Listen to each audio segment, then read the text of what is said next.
ગઈ રાત્રે રાજકોટ શહેરના યુનિવર્સિટી પોલીસ સ્ટેશન વિસ્તારમાં એક મારામારીની ઘટના સામે આવેલી, જેની તપાસ કરતા ઈજા પામનાર વ્યક્તિ ભાવેશ વણવી નામના ઈસમને ફરિયાદમાં જણાવ્યા અનુસાર અમીર ભરવાડ અને એના સાથે આવેલા 4 થી 5 ઈસમો દ્વારા માર મારી ઈજાગ્રસ્ત કરવામાં આવેલ અને આ અનુસંધાને ગાંધીગ્રામ પોલીસ સ્ટેશનમાં ફરિયાદ દાખલ કરવામાં આવી છે અને તપાસ ચાલુ છે.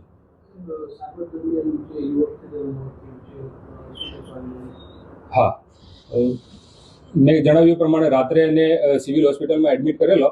બાદમાં આજે વહેલી સવારે ડોક્ટરોએ તેને ફરજ પરના ડોક્ટરોએ ઈજા પામનારને મરણ જાહેર કરેલ છે.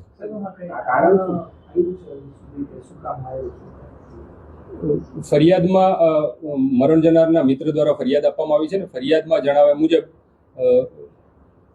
મરણ જનાર અને આરોપી વચ્ચે શેરડીના રસના ચીચોડા બાબતે કોઈ મંદુક ચાલતું હતું અને એના કારણે આ બનાવ બનેલાનું પ્રાથમિક રીતે જણાય છે.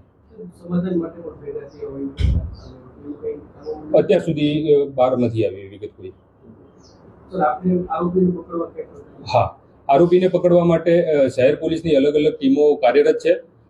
પોલીસ સ્ટેશનની સ્થાનિક ટીમ, એ ઉપરાંત ઝોનની LCBની ટીમ અને DCBની અલગ અલગ ટીમો, ક્રાઇમ બ્રાન્ચની અલગ અલગ ટીમો આરોપીને ઝડપવા માટે